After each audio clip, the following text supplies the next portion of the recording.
lo tome en cuenta, la veracidad de la Escritura. Ahora, yo le decía acerca de la actitud de las personas porque hay personas que así lo han hecho, pero es porque no comprenden o porque no creen. Hay incredulidad en ellos. Desde luego que dentro de la palabra del Señor nosotros nos damos cuenta que no han sido los únicos o no son los únicos que critican la Biblia, sino en la Escritura nos enseña que mucho tiempo atrás hubo gente que no creyó la palabra de Dios, porque la Escritura es la palabra de Dios. ¿Cuántos lo creen? Entonces hubo gente del Antiguo Testamento, por ejemplo, que no creyeron la palabra del Señor. Y vamos a, por así decirlo, los yernos de Lot. Los yernos de Lot, allá en Génesis capítulo 19, verso 12 al 14, allí nos hace saber la palabra del Señor, la actitud de estos muchachos cuando se le dijo qué es lo que iba a pasar ahí con la ciudad. Dice en el Génesis 19, 12 al 14, y dijeron los varones a Lot: ¿tienes aquí alguno más? Yernos y tus hijos y tus hijas y todo lo que tienes en la ciudad, sácalo de este lugar, porque vamos a destruir este lugar, por cuanto el clamor contra ellos ha subido de punto delante de Jehová. Por tanto Jehová nos ha mandado para destruirlo. Entonces salió Lot y habló a sus yernos, los que habían de tomar a sus hijas, y les dijo: levantaos, salid de este lugar, porque Jehová va a destruir esta ciudad. Mas pareció a sus yernos, ¿cómo? ¿Qué dice? Como que se burlaba. A Lot se le dijo: mira, saca toda tu familia, porque Dios va a destruir la ciudad. Si tienes yernos, si tienes hijos, si tienes hijas, saca todo lo que tienes. Y dice la Escritura que Lot inmediatamente obedece y se va con sus yernos y les platica. Le dice: ¿saben una cosa? Vénganse, vámonos de aquí inmediatamente, porque Dios va a destruir la ciudad. Pero dice la Escritura que los yernos tomaron una actitud. Dice que no creyeron. O sea, ellos no le creyeron a Lot, como que estaba burlando, dice. O sea, no le creyeron. Entonces allí había incredulidad en los yernos de Lot.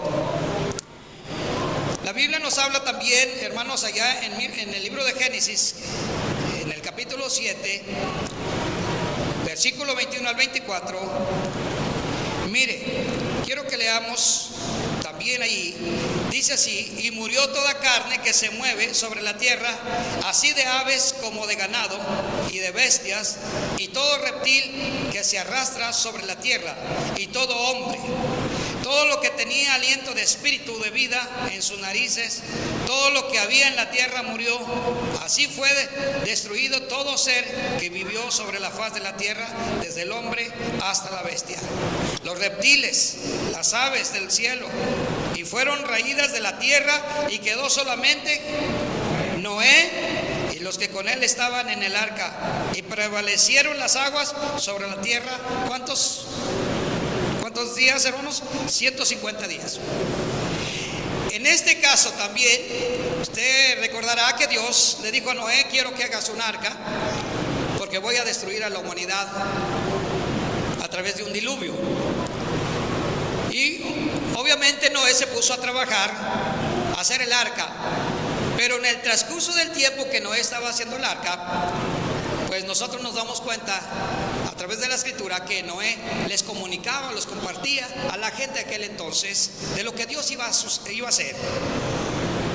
Duró 120 años Noé construyendo esa arca, trabajando. Y como dice Pedro, dice que Noé era pregonador de la justicia. Era una persona que estaba predicando día con día de lo que Dios iba a hacer con la humanidad. ¿Pero qué pasó? La gente no creyó. Al contrario, la gente se reía. La gente se burlaba de Noé, porque estaba haciendo un arca donde no había agua. Probablemente la gente decía: están locos, no sé qué le pasa a Noé, pero creemos que está loco, está fuera de sí. Y no creyeron, hermanos. Vamos a ver otra cita en Mateo 27, versículo 24. Esto es en el Nuevo Testamento. Estamos viendo acerca de la veracidad en las Escrituras. La veracidad de las Escrituras se manifiesta en la incredulidad. Y en Mateo 27, 24 y 25 dice: viendo Pilato que nada adelantaba, sino que se hacía más alboroto, tomó agua y se lavó las manos delante del pueblo, diciendo: inocente soy yo de la sangre de este justo, allá vosotros. Y respondiendo todo el pueblo dijo: su sangre sea sobre nosotros y ¿sobre quién? Sobre nuestros hijos. Cuando estaban enjuiciando a Jesucristo, Pilato, hermanos, él vio que era inocente, vio que no tenía culpa de nada Jesucristo, pero la gente estaba insistente, querían verlo crucificado, lo querían matar. Ahora, ellos que estaban tratando de matar a Jesús, ellos no ignoraban las Escrituras, ellos conocían las Escrituras del Antiguo Testamento y sabían que Jesucristo o el Mesías iba a venir al mundo, pero no le creyeron a Jesús, no le creyeron, sino que al contrario, se burlaron, hicieron tanta cosa con él y todavía estaban diciendo: queremos que lo crucifiquen. Pilato, hermanos, al ver esa situación, él inmediatamente vio que no convencía a la gente de que soltaran a Jesús.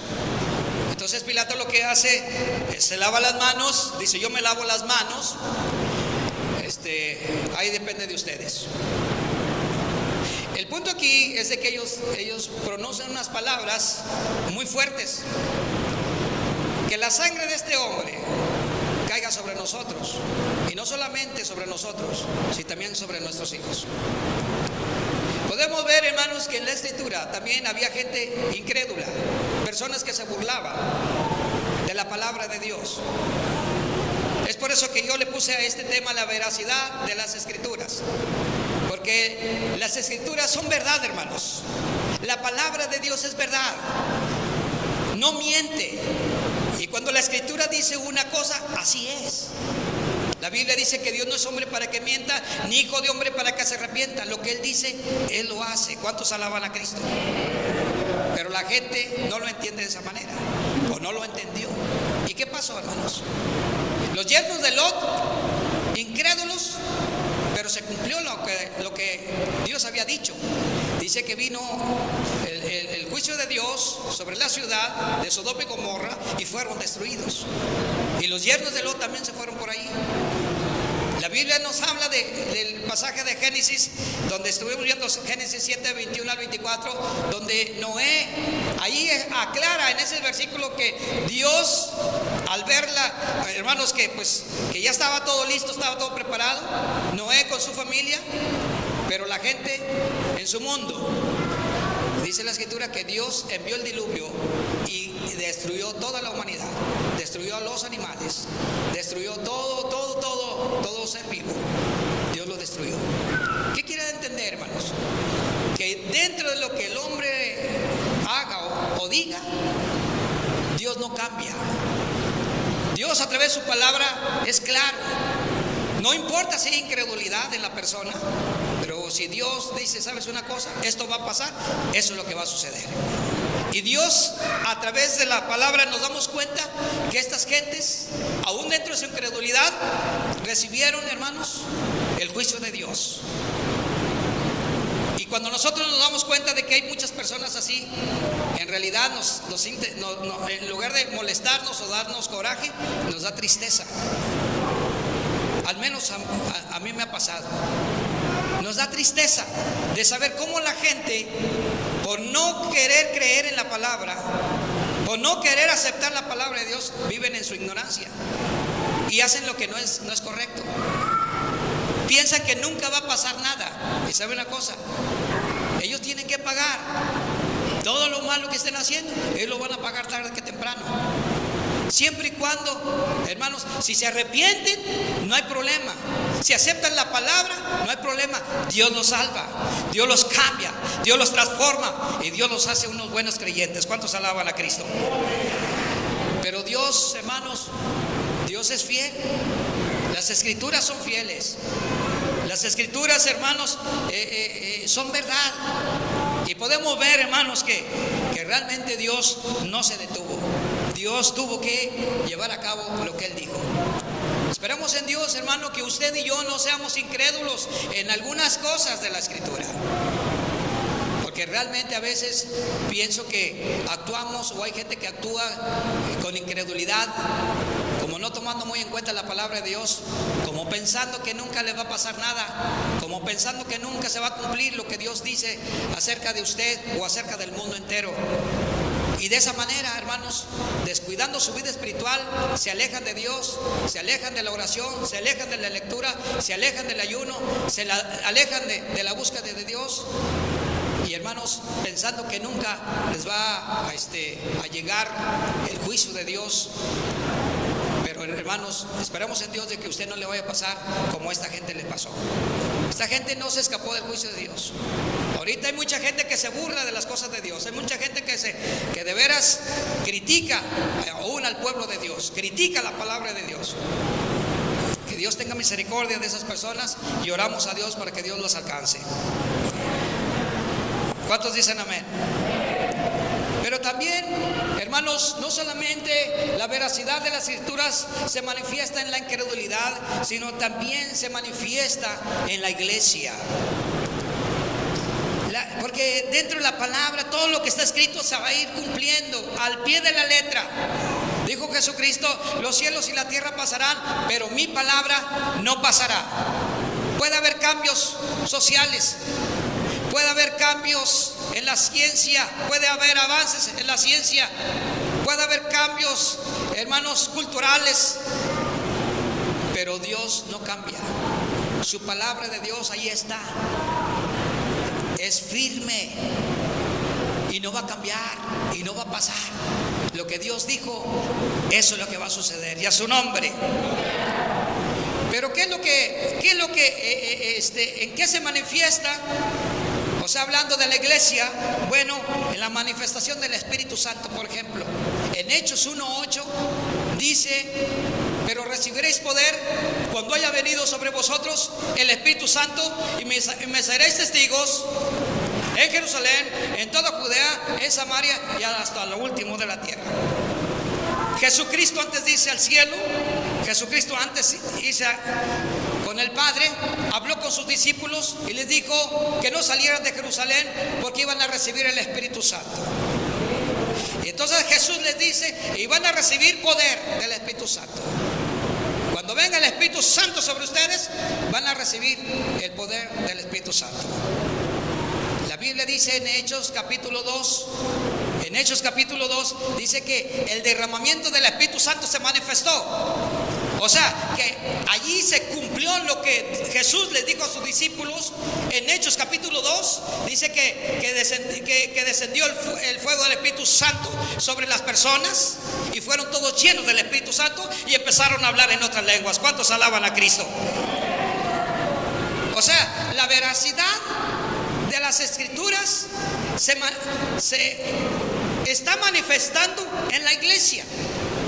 Porque a partir de allí, del libro de los Hechos, del capítulo 2, del día del Pentecostés, de allí en adelante, el Espíritu Santo está, hermanos, trabajando, está funcionando, está operando el Espíritu Santo.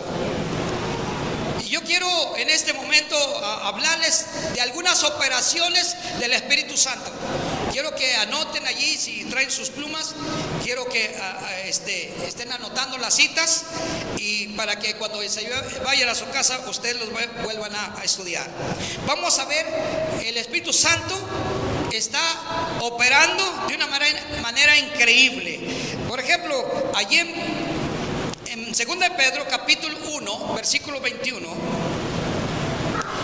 el apóstol Pedro dijo: porque nunca la profecía fue traída por voluntad humana, sino que los santos hombres de Dios hablaron siendo inspirados. ¿Por qué? por el Espíritu Santo. El apóstol Pedro, hablando de las Escrituras, decía que una de las operaciones del Espíritu Santo inspiró a los hombres de Dios para que escribieran esta Escritura, esta palabra del Señor. O sea que la Escritura es inspirada por el Espíritu Santo. Una de las operaciones del Espíritu Santo es la inspiración. Es por eso que es veraz la palabra de Dios, es verdadera. La palabra de Dios es tan exacta. La palabra de Dios no miente, porque el que la dio a conocer fue Dios mismo a través de su Santo Espíritu. Así que, hermanos, podemos ver una de las operaciones del Espíritu Santo que inspiraron a los hombres de Dios, dice Pedro, para que el Espíritu Santo fuera el que trabajara en las Escrituras. Vamos a ver San Juan 16:8. Vamos a seguir viendo la palabra. Dice: y cuando Él venga, convencerá al mundo de pecado, de justicia y de juicio. La operación del Espíritu Santo en la iglesia. Mire, dice, cuando Él venga, cuando venga el Espíritu Santo, ¿qué va a hacer? Él va a convencer al incrédulo, Él va a convencer al ser humano, Él va a convencer a la gente de que Jesucristo es el Señor y Salvador del mundo. ¿Cuántos alaban a Cristo? Así que una de las operaciones del Espíritu Santo es esa. Viene el Espíritu Santo a convencer al mundo del pecado, de justicia y de juicio. Vamos a ver 1 Corintios capítulo 12, versículo 13.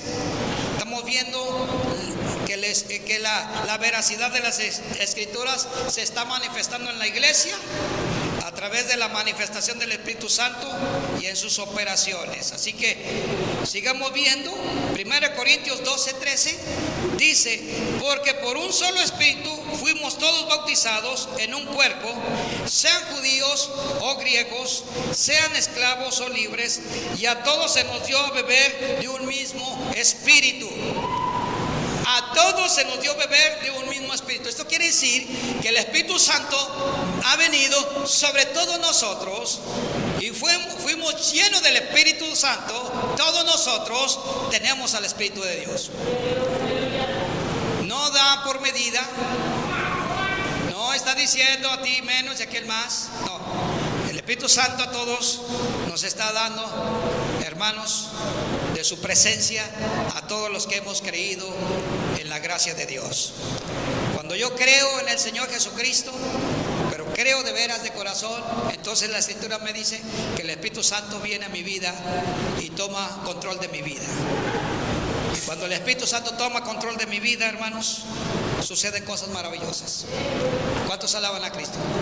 Suceden cosas lindas, cosas que nunca en la vida hemos podido experimentar en el mundo fuera del camino del Señor, solamente en el Señor Jesús. Veamos 1 Corintios 6, 19. Vamos a seguir viendo la palabra. 1 Corintios 6, 19 dice: ¿o ignoráis que vuestro cuerpo es templo del Espíritu Santo, el cual está en vosotros, el cual tenéis de Dios, y que no sois ¿qué? Vuestros? La operación del Espíritu Santo, mire, una de sus operaciones es que cuando viene el Espíritu Santo en mi vida, mi cuerpo se convierte en templo del Espíritu Santo. Y a su nombre, se convierte en el templo del Espíritu Santo. Antes este cuerpo lo servía para el mundo, este cuerpo lo usábamos para la maldad, este cuerpo lo usábamos para las cosas de las tinieblas.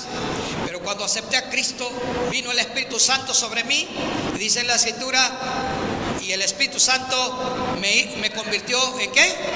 En templo del Espíritu Santo. Y a su nombre. Así que usted es templo del Espíritu Santo. Dígale a su compañero: usted es templo del Espíritu Santo. Dígaselo fuerte. Así es. Usted es templo del Espíritu Santo. Ya no es el templo viejo, templo sucio, el templo lleno de mugre. No, ahora somos limpios. Ahora ahora somos santificados, ahora somos santos, porque es el templo del Espíritu.